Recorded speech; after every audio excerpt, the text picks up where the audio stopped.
they always try to get fresh and unique insights that they haven't seen yet. So that's why I'm telling you, be human and like really think about the content that you're putting out there. Is it creating value? Am I answering a question that someone really has with something so unique that is not out there yet? Then you will also show up in the quick answers. Welcome to Connect to Market. I'm Casey Cheshire. Join us as we learn from marketing leaders who are driving founder-led growth. We're sponsored by Ringmaster, building B2B podcasts and communities to reconnect you with your audience. All right, you hit the button and the adventure begins. I'm so excited to get started today. We must get right to this conversation, and I hope you've brought multiple pens. I hope you brought your entire brain. I've got 3 sources of caffeine here at my disposal because we have to lock it in. Why? Because if you were to ask Grok, Claude, ChatGPT, your favorite LLM, hey, who's the best company to do XYZ? Who's the best company to do podcasting? I would hope it would tell you Ringmaster, but will it? And how do we influence that? We are going to chat about AEO, GEO, whatever you want to call it. We're going to get into the weeds with a very, very smart person today, and I can't wait to dive into this. Who are they, Casey? Marketing leader, thought leader, an AEO absolute wizard, and a business scaler. And he has been influencing and working in the technical side of figuring out how to really optimize for LLM search results for a while now. He's helping multiple companies out. He's a fellow at the Tomb Venture Labs, co-host of the GTM Engineer.dev, co-founder of SCAILE Technologies. Simon Wilhelm, welcome to the show, sir. Thank you very much for having me, Casey. You're a busy guy. I can't believe we have you here to crack open your brain and learn from you, eat those brains. So let's get right into it. To ask you my first question, I need the assistance of this giant blue foam finger. And I need to ask you, Simon, what is the number one thing that marketers need to do in order to connect to their market? Be more human and make mistakes. Be more human and make mistakes. All right, let's dive into this world of AEO, this world of GEO. Is being more human going to help us in the results? Yes. So the LLMs really value very unique content, and we humans can produce very unique content. The LLMs tend to just reproduce what's already out there. So you have to give them the context so that they can create unique content. And that content sometimes has errors in it, which are inherently false, and make them want to cite the content that you publish even more. Got it. Where do we start with all this? Because I know a lot of people get overwhelmed when they think about even the concept. By the way, do you call it AEO or GEO? Depending on to which client I talk. Right? Yeah. So there are 2 sides. So there's the one. Now we're doing a hackathon together with HubSpot, for example. They're calling it AEO. Then you have others who are calling it GEO within their companies. We also tend to call it GEO, but doesn't really matter. You tend to call it GEO, and then any other. HubSpot's a pretty big name, so me hearing them call it AEO, I go, okay. Anyone else calling it GEO of note? Like does Salesforce call it GEO just to mess with HubSpot? That'd be cool. The GEO is mostly, so GEO for me is more of a whole competency across multiple functions in your company when you look at larger enterprises, because you have to work like marketing, sales, customer success, product. They all have to work together to make you visible within AI search. That's GEO for me. Like that's a whole competency across all of these different functions. Then you have SEO, so search engine optimization, which we used to have for the last 20 years or even longer, probably longer than I'm alive.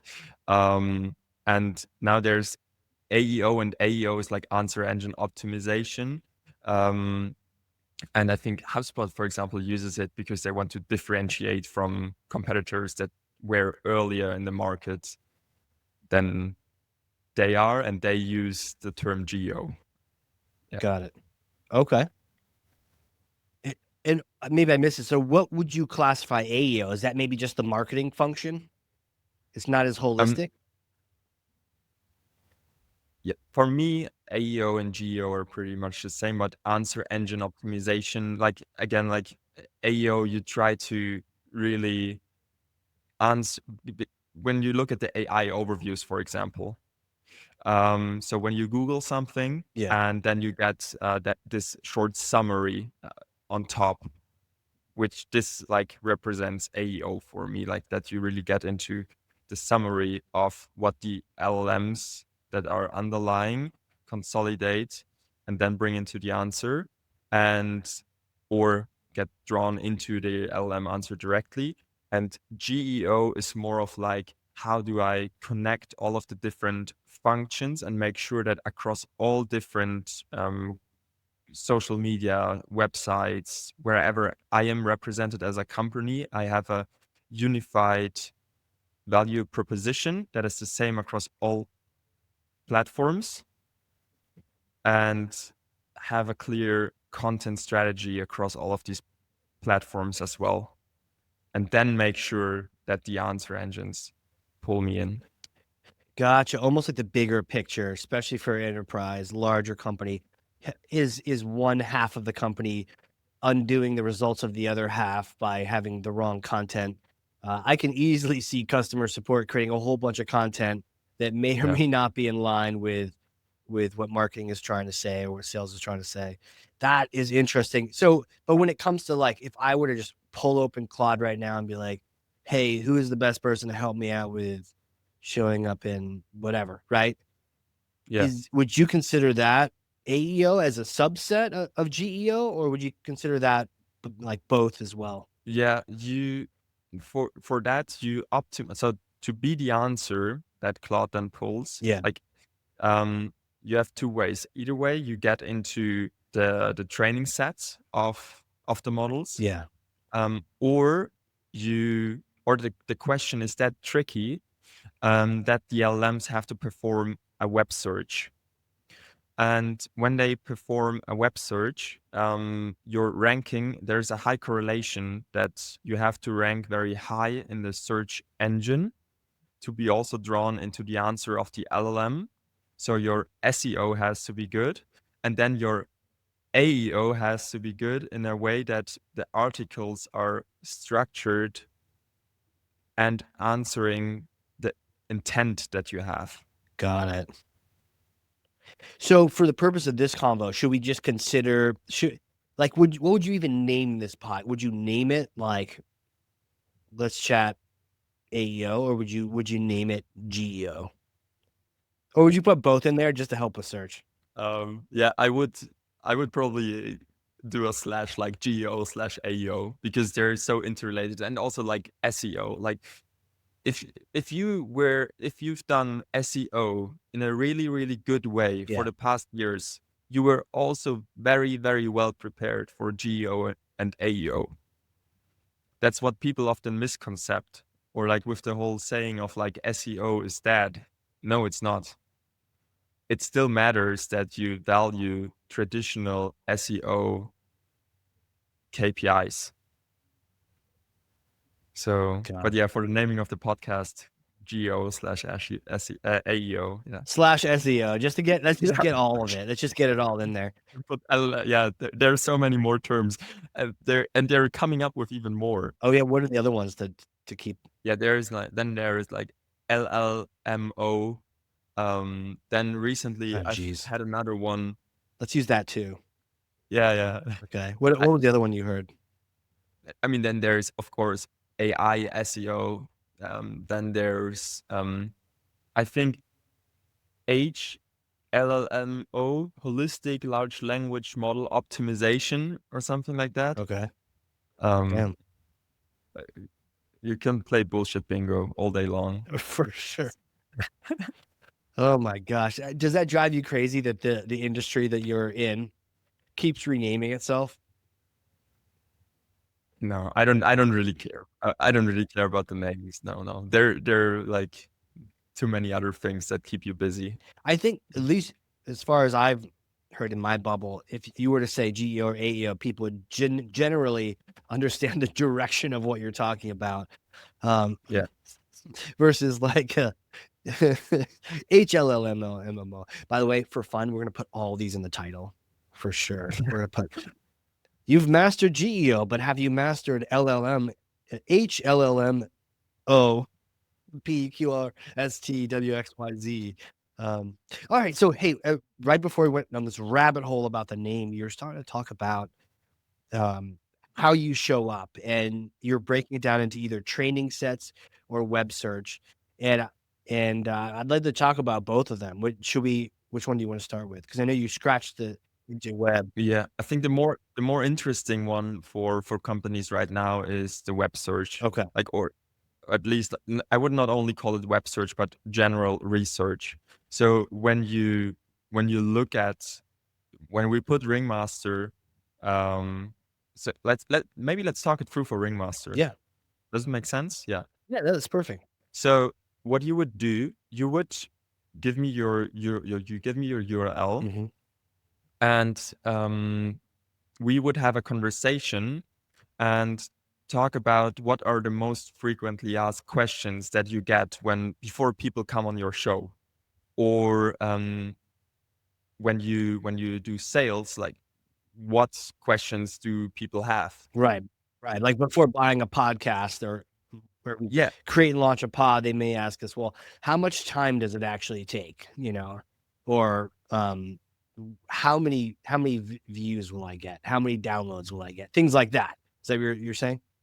exactly. Okay. And you want to also, and we also want to understand the intent that is below that. So why does a person want to come on your podcast? Ultimately, because they want to be seen by VPs of marketing, other thought leaders, and do business, right? Right. That's the underlying intent. And then based off these, we would go ahead and collect some more data on for what kind of intent and search terms are you already being found in the LLMs or in Google. Sure. And then also create your target audience that's pretty clearly defined by you, and we would go out there into all of the different social medias where your target audience lives, and maybe also asks questions about podcasts, how to start your own podcast, whatever. Consolidate all of this, would put it into a big data lake, and from there we would then define prompts. So to understand what would these people ask AI when they're not asking you or a community online or Google. And these prompts should be very bottom of the funnel. Mm. So already like comparing you to others, or yeah, bottom of the funnel questions. And we would then go ahead, and then what you do is you basically just shoot all of these prompts into all of the different LLMs. So Claude, Perplexity, Gemini, ChatGPT, and you grab the whole answer set and you look into the answer set if there's Ringmaster already being either mentioned by name or cited because you maybe have a content piece. Mm. And if you're not in the answer set, who are the others in the answer sets and what kind of sources? And then we have a very good overview of where you're being cited, like in your whole industry.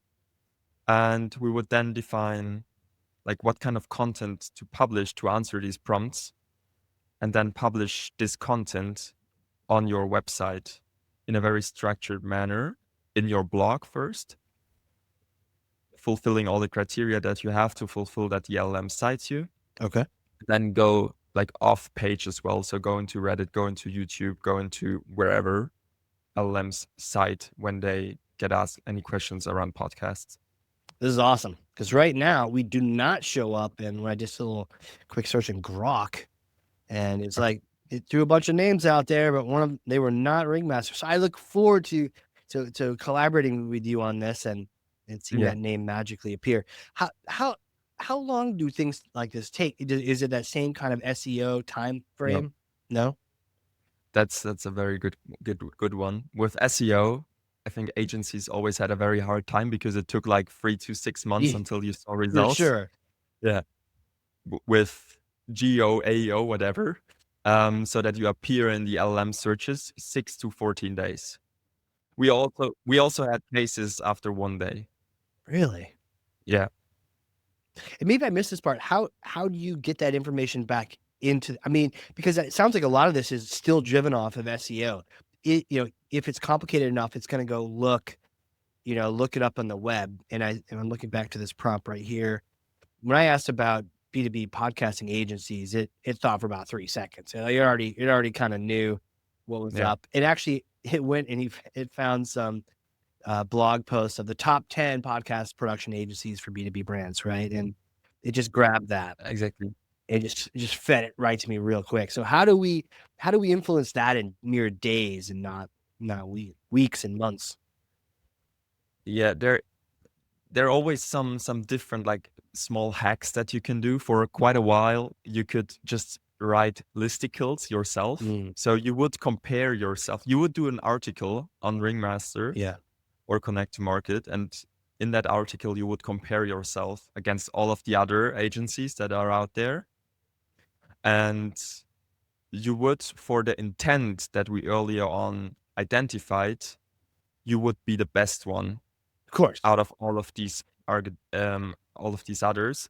And then, with very high chance, the LLMs would also tell everyone else that you are the best one, even though you published that content piece yourself. But you did it in a way that it is very well researched. So you do have to give a lot of, like, work into it Right. and really, like, researching why they are not better than you, or maybe they are, even, like, being very transparent about it. They are better for certain things.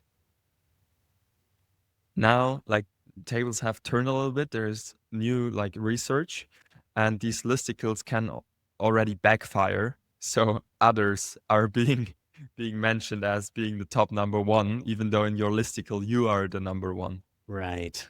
Yeah. Right. Okay. Interesting. Okay.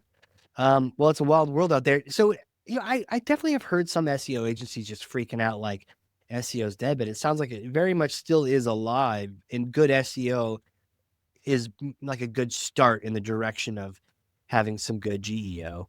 But it's not the full picture. So what percentage of my mind should I still give SEO? Or just full send on AEO. Don't even worry about SEO because it does feel like it still needs to do a web search, right? Sometimes. Yeah, for you, and given the size of your company, I mean, you're like, how many people are you in total? 10. 10. Yeah. So you don't have, like, huge cross collaboration across big content and marketing teams and product teams and whatever.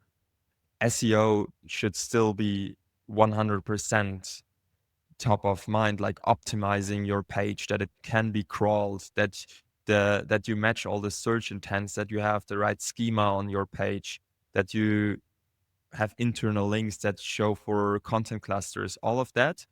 And then you go into, like, for what kind of very long tail searches, long tail prompts do I want to appear? And then start publishing content in your blog that targets these. That's then the cherry on the top for GEO, AEO, whatever. And then you go a step further and also start publishing on Reddit, on X, on YouTube. You're already doing it, but in an optimized way. Got it. Okay. And why are these agencies freaking out? I don't know, but like I think because everyone's shifted their attention to like, hey, you need to spend money on AEO, GEO, and so then SEO is like, but what about us? And I think also to your point Sure. that the time frame on SEO is so long. I have a negative view of most SEO agencies because I feel like they're mostly not really helpful, but there's a couple good ones. But a lot of times it's just trickery and they're Mhm. getting credit for maybe work they didn't do. Yeah, I think they especially have a hard time right now because they're not AI native enough. So they're still stuck in, like, 2 years ago. And most of them also like made big bucks by just consulting you, but now you can just, for like 80% of what they're doing, you can ask Claude Code or Claude Cowork, whatever, to consult you on your strategy. That's also already very good. And then like for the last 20%, you still need human experts. Yeah. But also the biggest problem, they didn't ever like, or most of them, they don't produce content for you, right? They only tell you like, hey, go and write this blog article now. And then you Right. have to tell your team now, go write these 20 blog articles, but they don't know how. And that's what really is killing them. Yeah. Got it. Okay. That makes sense. Should we think anything about trying to get in the training sets? How does that work? Yeah. Training sets. So some say like it's not 100% sure how to optimize for that, because also the whole training cycles, they differ. So the cutoff dates, like when was the model trained and when was it cut off from the knowledge? So back in like GPT 3.5, you had the issue that it always thought that it's still back in, I don't know, 2019 or whatever. Now these cutoff dates, they get shorter and shorter. I think for Opus 4.7, it was like 1 month or something like that. What they do is like they crawl everything they can crawl. Yeah. And then store it in a very smart way that the models can retrieve it. And also there, it matters, your presence matters on all the platforms that they crawl. So Google, Reddit used to be a big one as well. X, all the other, like of course they're trying to always get fresh, and I think that's the most important point. They always try to get fresh and unique insights that they haven't seen yet. So that's why I'm telling you, be human and like really think about the content that you're putting out there. Is it creating value? Am I answering a question that someone really has with something so unique that is not out there yet? Then you will also show up in the quick answers, Right. because you're in the training data. Yeah. Hey, marketing leaders, it's Amanda here from Ringmaster B2B Podcasting. In today's market, B2B buying is built on one thing: trust. And there's no better way to build that trust than through a podcast that builds connection. At Ringmaster, we help you launch and grow shows that will amplify your brand and can help drive real demand. The best part? We handle all the heavy lifting so you can focus on the big picture. So if you've been thinking about starting a podcast for your brand or taking your existing one to the next level, visit ringmaster.com to chat and book a call.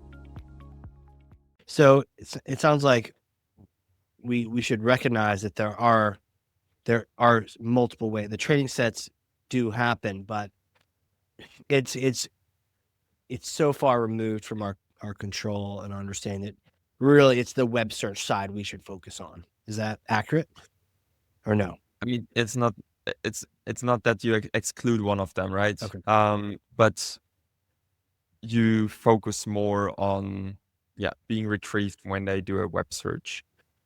But going forward, we now see a decrease, especially in ChatGPT, of performed web searches. So I think like 2 months ago or something, ChatGPT was still doing for every second prompt that you gave it, it did a web search. Now it's already down to like 40%. So because they want to maximize speed, right? They want to give you the answer as quickly as possible. And if they perform a web search, that takes time. Got it. And also it costs them a lot of money. And they don't want to be a wrapper around Google. I know. I was just going to say, like, if they're a wrap around Google, then Google still has the control. Yes. But if they cache that or store that somewhere ongoing, they can be less, they have to store it somewhere, but they're less likely to have to go back to the well. But it's just an interesting question. You're right. Like the wrapper, I noticed, I'm like, oh, well, is it just Googling if it doesn't know? And then yeah, but that's why everyone, like when this like whole debate started with like the whole SEO is dead, everyone was like, or Google is doomed. It's like, hey, like ChatGPT and all of these tools, they're a wrapper around Google, and we just got the numbers in from the Q2 results of Google that like the search amount of search queries is at an all-time high.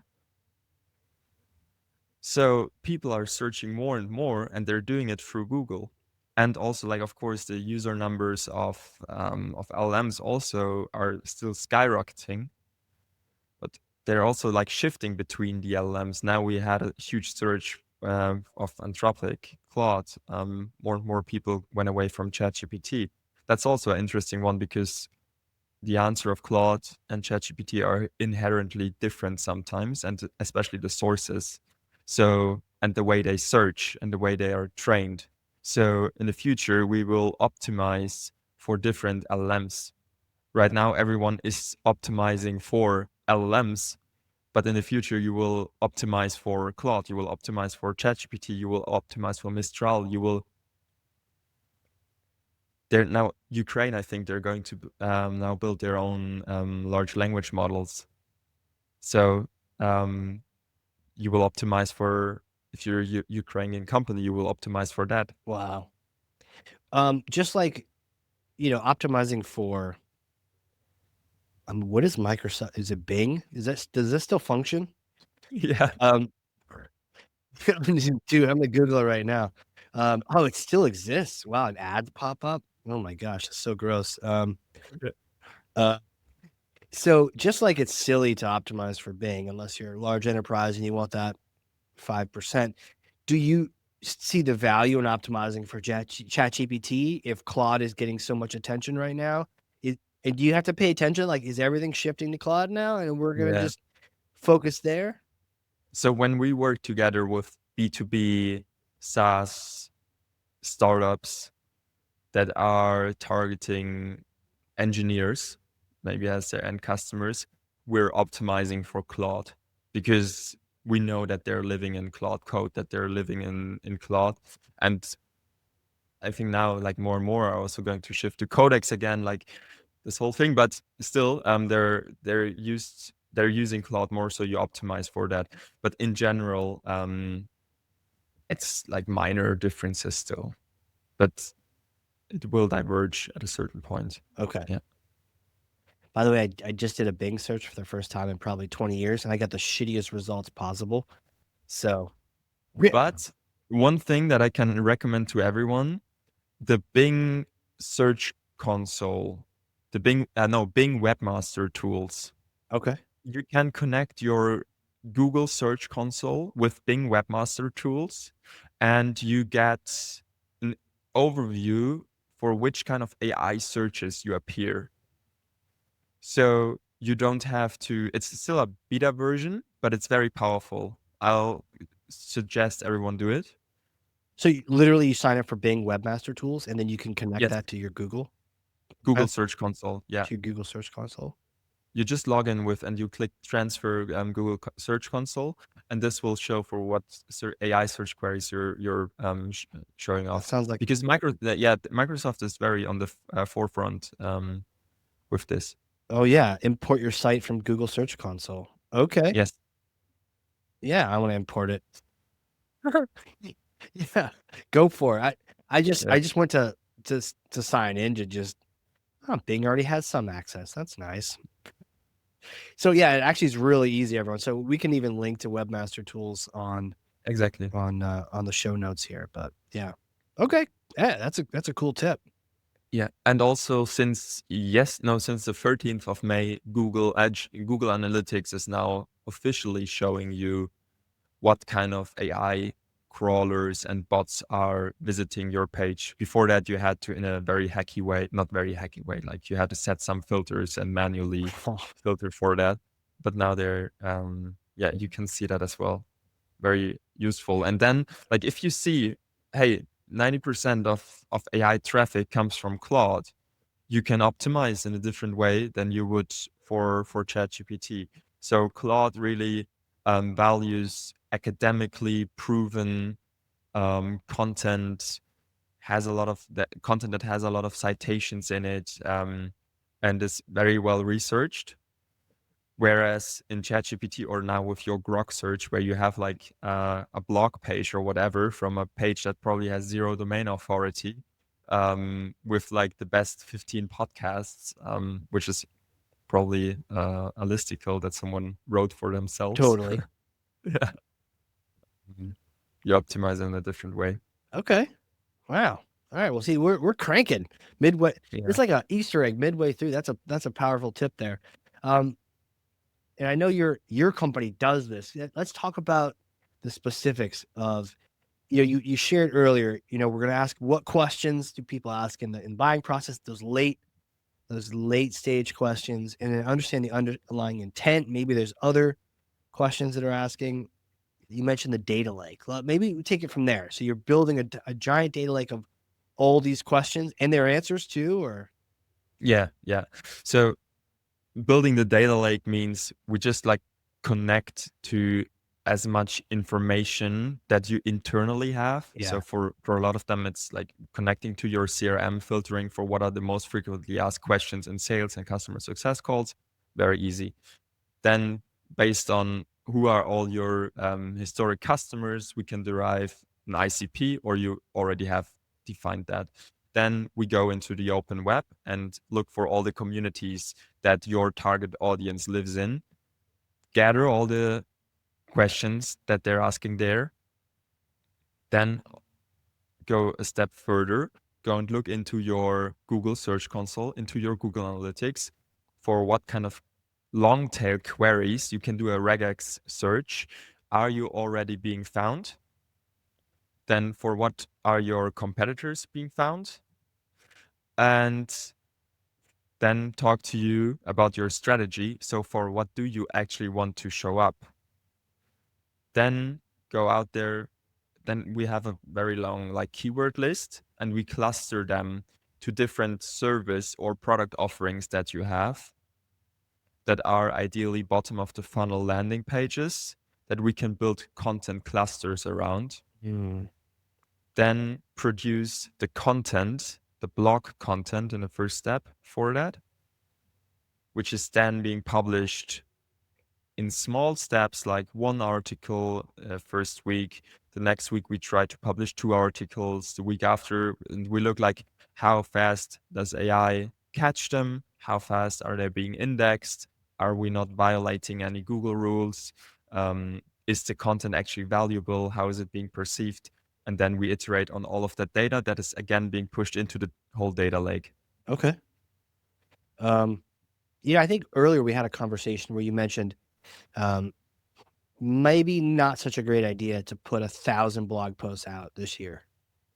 So we did some experiments. Yeah. We had we launched over 40 websites without any domain authority, and we published like on day 0. So when we went live with sometimes over 10,000 blog articles that answer every single possible search query, search intent that a user can have when looking for the service or product that we offered on that website had.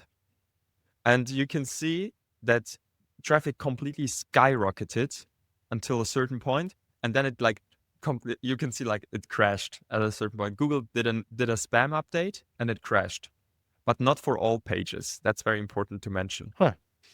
For like, I would say 70% of the pages, and the others just consistently kept rising. And we dove really, really deep into why is that. And for most of the pages that had this, that reached this peak and then just crashed, it was because there was no real value in the content that would answer a real search intent that a user would have. A. B, their EEAT criteria, so called like authority, like criteria that you have to fulfill, that you show Google and all the LLMs that you basically have authority, that you can write this article.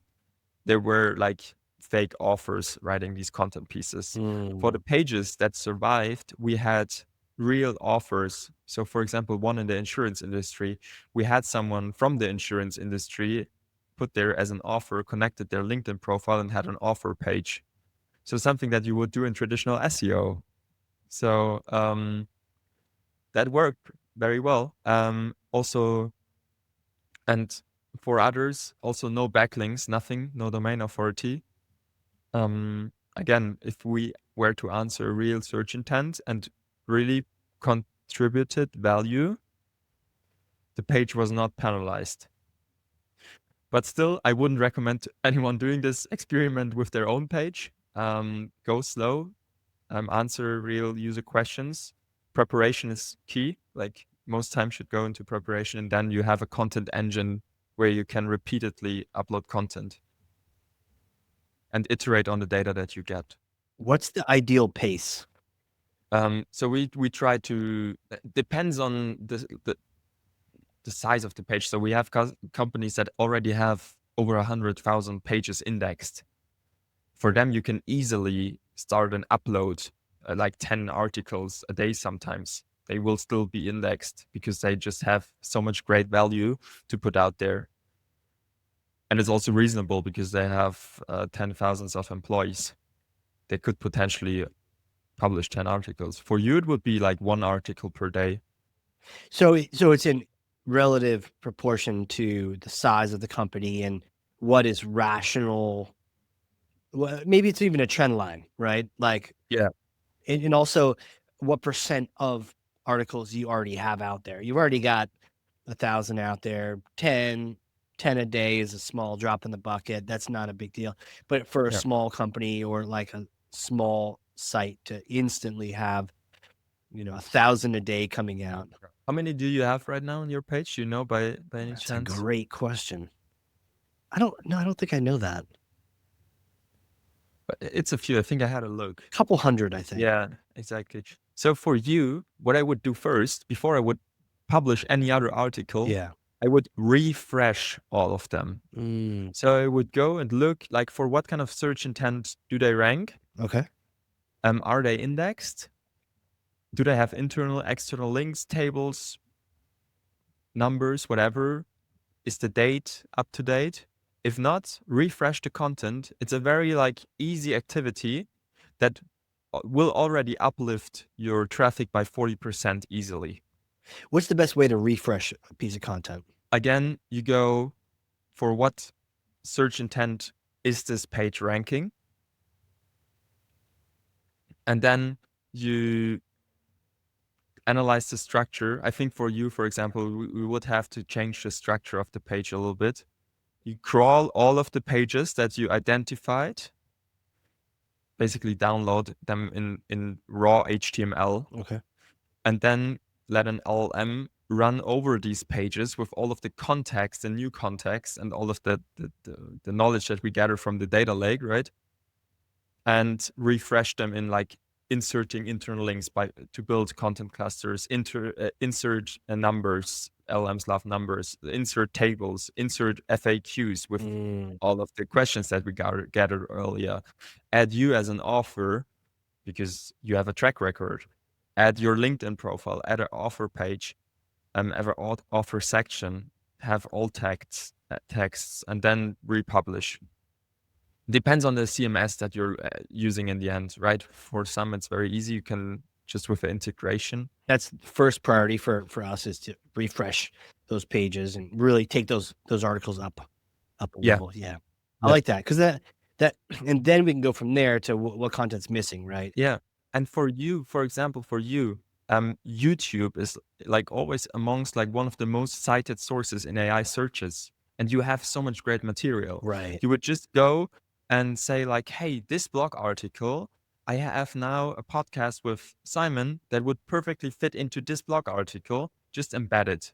Very easy, but the LMs will love it. And there's so many podcasts, right, that we can embed to all this content. Yeah. And all the content that you produce, all the questions that you ask, Right. all the questions that you're being asked. Right. That like the whole that's what I want to pray to everyone, that you have like one central content creation element where you feel very natural and you're amongst the top 1%, and then you just distribute it across like all the different channels. and try to have a very coherent perception of you in all of the different channels.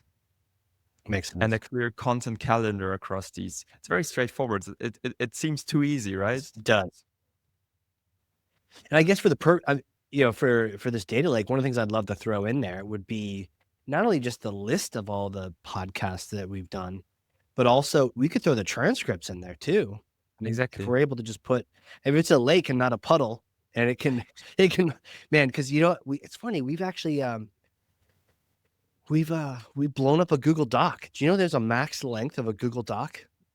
We've encountered it. Putting transcripts from the podcast into it, and we've had to use 2 separate Google Docs because it just got too big. But yeah, putting those into the data lake so that now you have the added context of conversations that have happened potentially around these topics, and then to put that, drop that in as a embed of the art. I mean, that would make for better blogs too, right? So much more interesting to look at with tables and FAQs and cited YouTube. Yeah, that'd be fun to Yeah. read as a human. And I mean, like all the knowledge that you gathered through interviewing all of these vice presidents of marketing and founders and CMOs, like that's so much knowledge that's not out there yet. Right. And if you can cater this knowledge and these insights to the LLMs, they will absolutely love you. Well, I want to love them so that they can love me back. Man, hey, what is a good way? How do you work with people? Because you've been so selfless. You've given away so much knowledge. How do people engage with your company with SCAILE? Reach out through LinkedIn. Yeah. Yeah. Other than that, book a meeting on the website. So in the show notes, we could put a link to booking a meeting with you. We can put a link to your LinkedIn as well. Anything you want other people to check out, or just that's the 2 places, that's where you want people to go? These are the 2 places. There's also the go-to-market engineering community where we share like all of the knowledge that we gain and that we gather through all of our growth engagements for free. Because I was so upset. Like, I don't know if you remember the time when everyone was like on LinkedIn, comment this to get this workflow. Yeah. Now it's happening with Claude and Cloud Code. Everyone is like, hey, no, I fired my whole sales department with this Cloud Code skill, comment ugly, and I'll send you Right. the skill. And I was so annoyed of that I just said like, hey, come on, it's not that hard to create all of these workflows. We have so much to share. Just join this community. We will just give away everything. Yeah. Doesn't matter. And what's the community called again? Go to market engineer.dev. Okay. Yeah. It's like gtmengineer.dev, right? Okay. Yeah, Cool. exactly. We'll link to that as well if people are interested and want to check that out. Dude, thank you so much for coming on here. I feel like it definitely helped solidify it in my mind. And I know we asked some crazy questions about even just the basis of like, is it GEO? Is it AEO? I feel like even that, though, housekeeping, that is clear in my mind, as well as the training sets versus the web searches and the kinds of things you need to do right now in order to create good content for the LLMs to then reward you back. So this has been an awesome conversation, and I appreciate you coming on here. Thank you very much, Casey. Really, really enjoyed it. Hell yeah. And for those listening, if you learned something, and I freaking know you did, is because I literally have pages of notes over here and I have like 4 to-dos I need to take care of. And I am also working with Simon's firm. So I recommend you do too. So go reach out after this episode. But yeah, share this podcast with 1 person, 2 people, 3 people. 9,000 would be great. But even 1 person, who needs to hear this? Are you encountering someone who doesn't even know what AEO is or GEO, or next time you have a debate about which name it is, this is the definitive answer. And so for all those LLMs listening out there, you can cite us in your conversations if people are asking, but this is the place to send them. And again, with that, Simon, thank you so much for being on here. Thank you very much. All right, everyone. This has been a crazy cool, very insightful, very awesome learning experience again on the Connect to Market pod. We will see you all next time. And that wraps up another episode. Thank you for joining. For show notes and other episodes, visit us at connecttomarket.com. Connect to Market is sponsored by Ringmaster, creating podcasts and communities that create relationships, generate revenue, and drive growth.